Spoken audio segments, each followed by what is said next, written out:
Hello students, welcome back. This is Mrs. Mercado speaking. This is lecture B over chapter 11, which deals with accounting for purchases and cash payments. Now this is a supplemental lecture. By now you should have already listened to the first lecture that I posted. That lecture I went over some of the key items or key information from the chapter, as well as I believe I covered exercise 11.7. Now this is a supplemental lecture. In this lecture I'm not going to so much cover the content of the chapter. It's just going to be more application based. I'm going to demonstrate how to solve two additional problems that you're going to be seeing on your homework. Okay, so I'm just going to jump right into the first exercise that I'm going to be covering today, and that is exercise 11.4, which deals with computing gross profit. Okay, so I've got the information from the problem and I've got the setup. Okay, so it says the following data was taken from the accounts of Fluter Hardware, a small retail business. We have to determine the gross profit. Okay, now we have four columns included because we do some calculations. The last column is our final total, and then we have subtotal calculations recorded within each of these columns, and then the first column is your description of your account. Okay, when we're calculating or computing our gross profit, we always begin with our sales. Okay, now we're going to have our sales, and I'm going to enter that in the third column because I will be making some adjustments to my sales. And I'll show you that in a bit. But the sales in this particular case will go in the third column because of some adjustments that need to be made. If there are no returns and no discounts, then you would be taking that number to the fourth column. But in most cases, we are going to have some sales returns and allowances, and we are going to have some sales discounts. So adjustments will have to be made. So for now, let's look at our sales. Okay, and what I'm going to be doing is I'm going to be marking off the information as I'm using it. That way we don't lose track of what has been used and what has not been used. So I like to highlight or mark off the information that I've used. So sales is $120,000. So I'm going to mark that off. Okay. And I'm going to put that right there, $120,000. Okay. And let me format this to where it has commas. It's just easier for me to see. There we go. Okay. So we're going to have our sales. Okay, but that's not my net sales. Why? Because I have some returns and some discounts associated with that. So I'm going to go ahead and I'm going to deduct my sales returns and allowances. Okay, the adjustments go in the column before. Okay, so I have $900 of sales returns and allowances, and I'm going to mark that off. That way I know I've used it. Okay. I also have sales discounts, okay, of $650. Okay. So these are adjustments to your sales. Okay. Okay. So those are the only two adjustments that we have. So I'm going to add those two together, and I'm going to underline here. I'm going to add them together, and I'm going to put them right there. Okay. Right in that cell right next to it. So my total adjustments are $1,550. Okay, so those are my adjustments to my sales. Okay, now that I've got my adjustments total, I can calculate my net sales. Okay, your net sales will be on your last column. Those are your net sales. Your net sales is going to be your sales minus your total adjustments, which is your 900 plus your 650, which gives you your 1550. That's going to be your adjustment. So it'll be your sales of 120,000 minus the $1,550, and that will give you your net sales of 118,450. That is what you actually sold, net of any adjustments, returns, allowances, discounts, anything of that nature. Okay. So we've got our sales. Now the next component is our cost of goods sold. Okay. So to calculate my cost of goods sold here, I'm going to go ahead and I'm going to start off with my merchandise inventory at the beginning of the year, or at the beginning of the period. I don't even have dates here, but it's your merchandise inventory as of January the 1st. Okay. And once again, I'm going to put that in my third column. And my merchandise inventory was $35,000. So I'm going to mark that off that I've used it. 35,000 has been used. Okay. And then what else happened during the month? Dealing with your cost of goods sold. Okay. Well, I bought some merchandise, right? You made some purchases during the period. Okay. So I'm going to have purchases. Okay. And how much did you buy? Well, I bought $77,600. I'm going to do a tabulation or add up all of the different components that happened during the month related to your cost of goods sold. So I had purchases of $77,600. Okay. And then what happened after that? Let me mark that off. That way I know that I've used it. I've used that up. Okay. And then here we have purchases, returns, and allowances during the period. So we made some purchases of some merchandise, and we ended up returning some of that for whatever reason. So we returned $4,100. Okay, so we're gonna have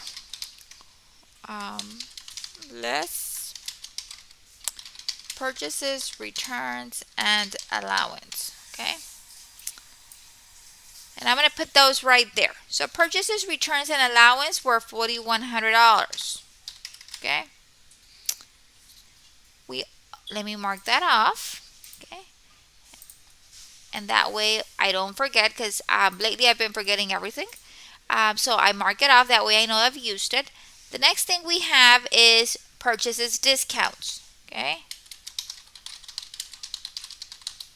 And we have purchases discounts of $2,300. Okay, so let's mark that off. Wrong button. There we go. So those are the only two adjustments dealing with purchases. Okay, we have purchases, returns, and allowances, and purchases, discounts. Now I can add those two together. And then that gives me, I'm going to add my returns and my discounts. That gives me $6,400 in return and allowances and discounts. Okay. Now I can calculate my net purchases. Okay. Net purchases. Okay. So your net purchases is going to be your purchases of $77,600 minus your returns and discounts of $6,400. That gives you net purchases of $71,200. Okay. So you purchased, at the end of the day, you purchased $71,200 worth of goods. Okay. Now, you also have another component here, that's your freight in. And this is freight in on merchandise purchased during the period. So you had to pay some freight to get that merchandise over to your warehouse. Okay. So we're going to go ahead and we're going to add that freight in.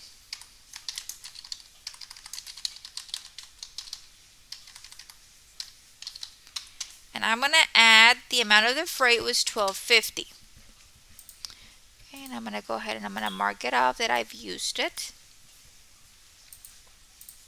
Okay, so I'm going to add my freight because those are costs associated with purchasing the merchandise. I have to pay for the freight to get the merchandise over to my warehouse. Okay, so now that I've added that, I can go ahead and I can figure out the cost of goods purchased. Okay. I'm going to put that in the third column, and that is going to be your purchases plus your freight in, and that's going to give you $72,450. Okay, so this represents the amount that you spend in buying your merchandise as well as the freight, $72,450. Now remember, you already had beginning inventory. You had merchandise in your warehouse of $35,000, and then you bought an extra $72,450 of merchandise and the freight. That now we can calculate our goods available for sale.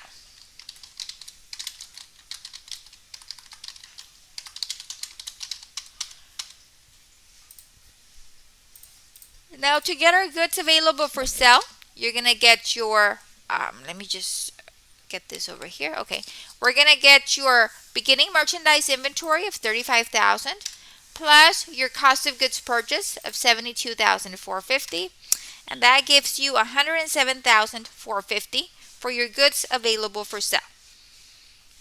Okay, so that is what you have available in your warehouse. Okay, available for sale. Okay, now a very important piece of information: merchandise inventory at the end of the year. Okay, at the end of the year, you only have $32,000 worth of merchandise in your warehouse. Okay, or wrong cell over here. Now I'm going to get less my merchandise inventory December the 31st, and my merchandise inventory was $32,000. Okay, that is how much inventory you have available at the end of the year. Okay, so now we can calculate our cost of goods sold. Okay,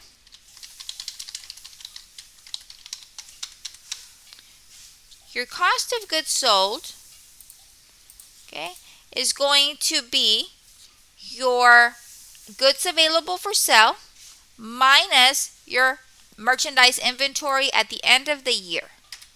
So that means that at the end of the year you have $32,000 of unsold merchandise. So that means you must have sold $75,450. Okay, so we had $107,450 available.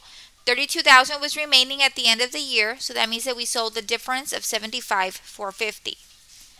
Now that we've calculated that, we can calculate our gross profit. Okay, so our gross profit, these are the numbers that we're looking at. Okay, let me highlight them for you. Okay, so your gross profit, okay, you made sales of $118,450.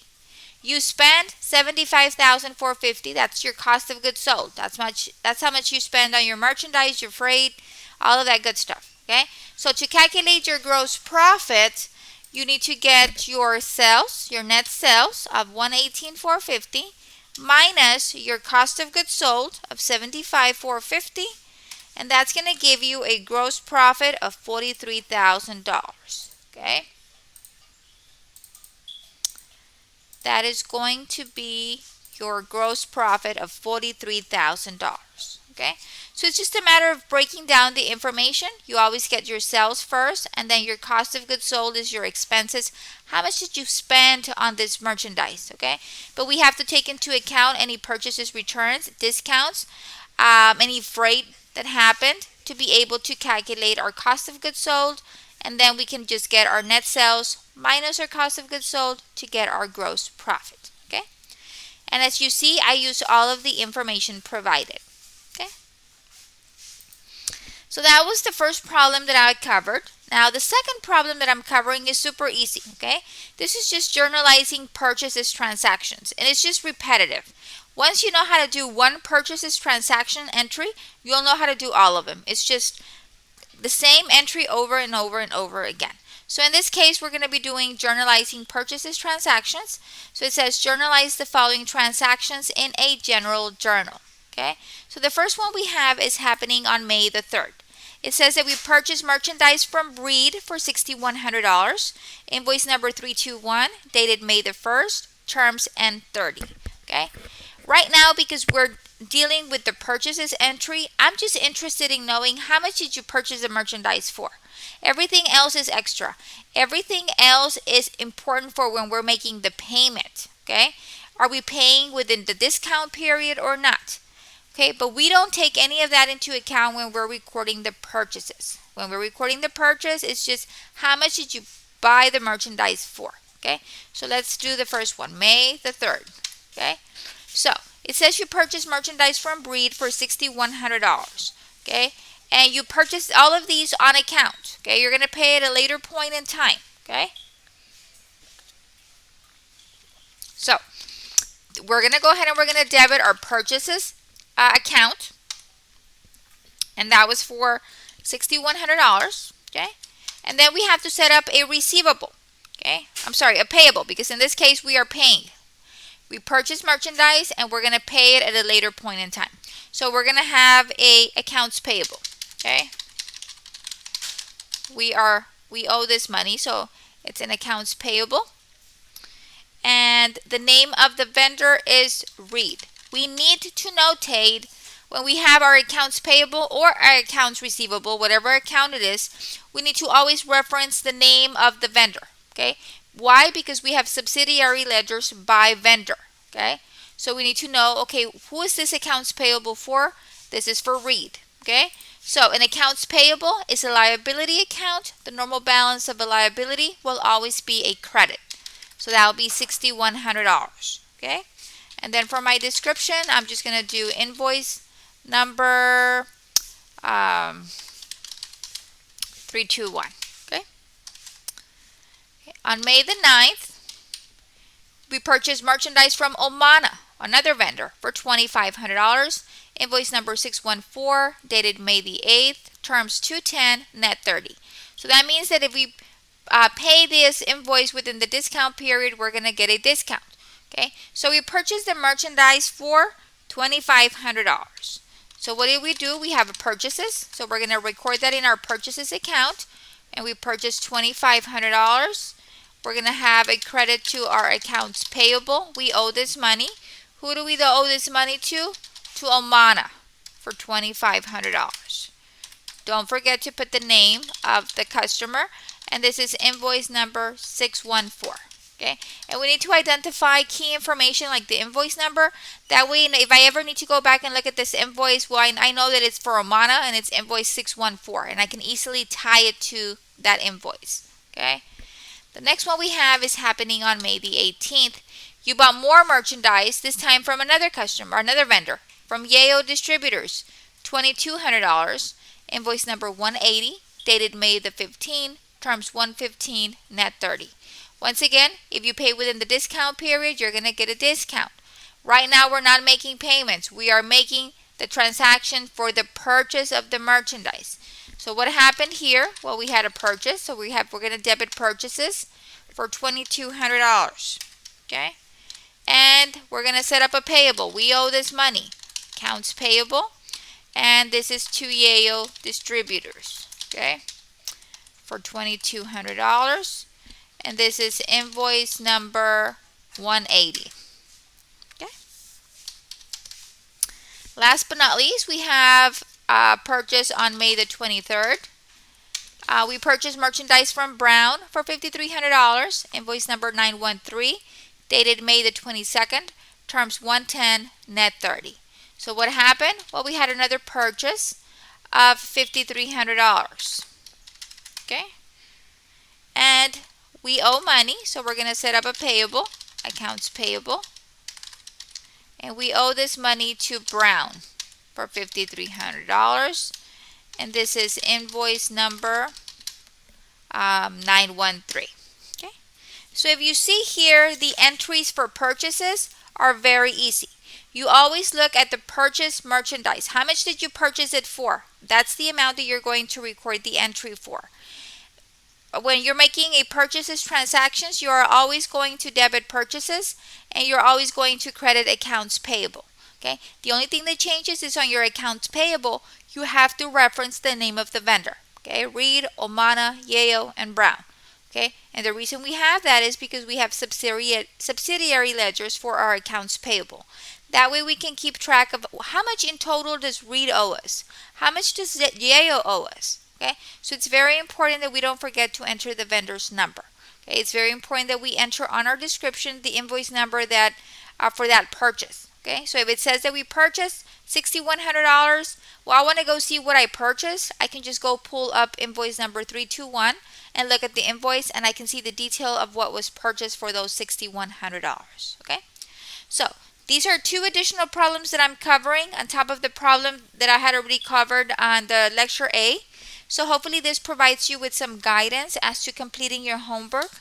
If as you're working on your homework you have any questions, please send me a Blackboard message with the problem number that you're working on. And I want to see your attempted solution. That way I can see what you're doing and I can provide guidance. Okay.